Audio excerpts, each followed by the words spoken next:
In economics, understanding production is vital. Production converts inputs into outputs.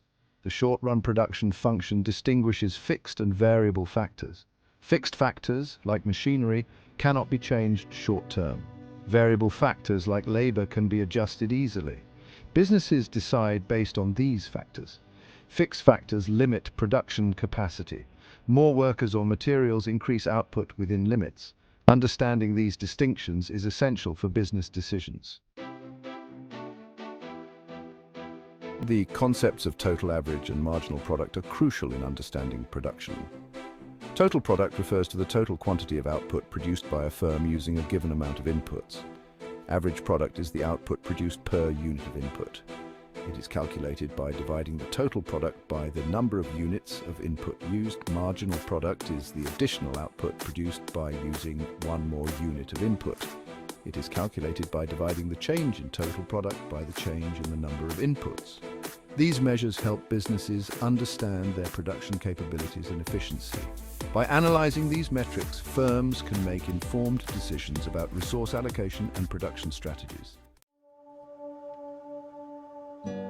The law of diminishing returns states that as more units of a variable input are added to fixed inputs, the additional output produced by each new unit of input will eventually decrease. Initially, adding more workers increases production significantly, but eventually overcrowding reduces efficiency. Businesses must balance inputs to maximize efficiency. In the short run, costs are divided into fixed costs and variable costs. Fixed costs are expenses that do not change with the level of output, such as rent and salaries of permanent staff. Variable costs change with the level of output, including costs of raw materials and wages of temporary workers. To calculate fixed costs, businesses add up all expenses that remain constant regardless of output. Variable costs are calculated by adding up all expenses that change with production levels. Understanding these costs helps businesses make informed decisions about production levels and pricing strategies. By managing fixed and variable costs effectively, firms can optimize their financial performance. This knowledge is crucial for maintaining profitability and competitiveness in the market. Total costs, TC, are the sum of fixed costs, FC, and variable costs, VC. To calculate total costs, businesses add FC and VC together. Average costs, AC, are the total costs divided by the number of units produced, giving the cost per unit of output. Marginal costs, MC, are the additional costs incurred by producing one more unit of output. Average total cost, ATC, is the total cost per unit of output. Average fixed cost, AFC, is the fixed cost per unit of output. Average variable cost, AVC, is the variable cost per unit of output. These calculations help businesses understand their cost structure. By analyzing these metrics, firms can make informed decisions about pricing and production levels. The shapes of short-run average cost, AC, and marginal cost, MC, curves are fundamental in understanding production costs.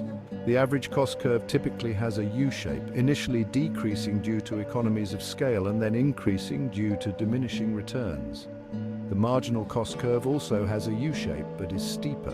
The intersection of the MC and AC curves is the minimum point of the AC curve. This helps businesses optimize production levels and minimize costs. In the long run, all factors of production are variable.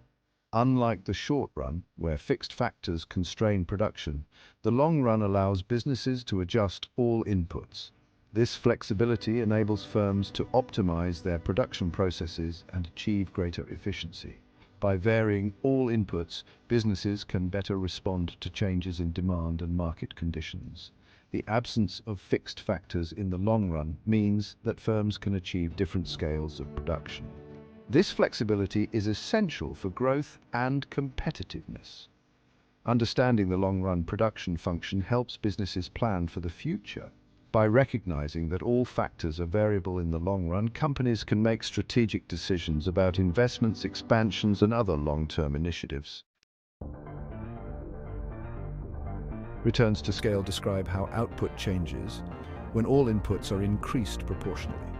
There are three types of returns to scale: increasing returns to scale, constant returns to scale, and decreasing returns to scale. Increasing returns to scale occur when output increases by a greater proportion than the increase in inputs. Constant returns to scale occur when output increases in the same proportion as inputs.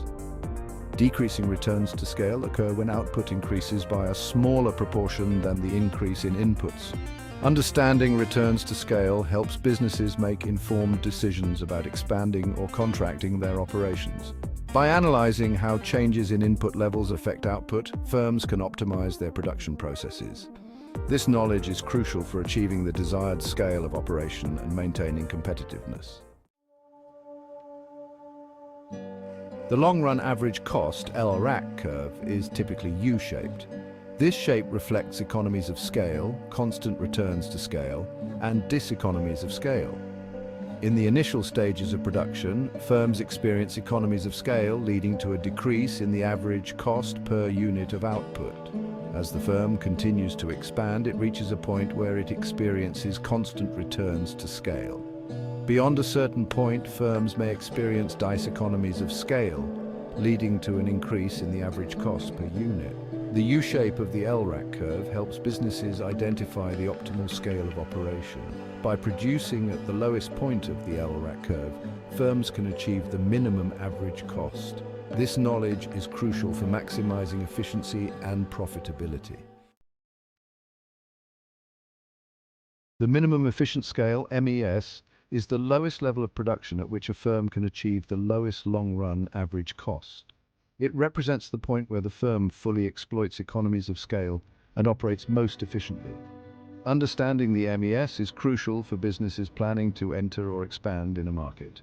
Firms must reach or exceed the MES to compete effectively with established players. If a firm operates below the MES, it may face higher average costs, making it less competitive. The MES varies across industries due to differences in production processes and market conditions.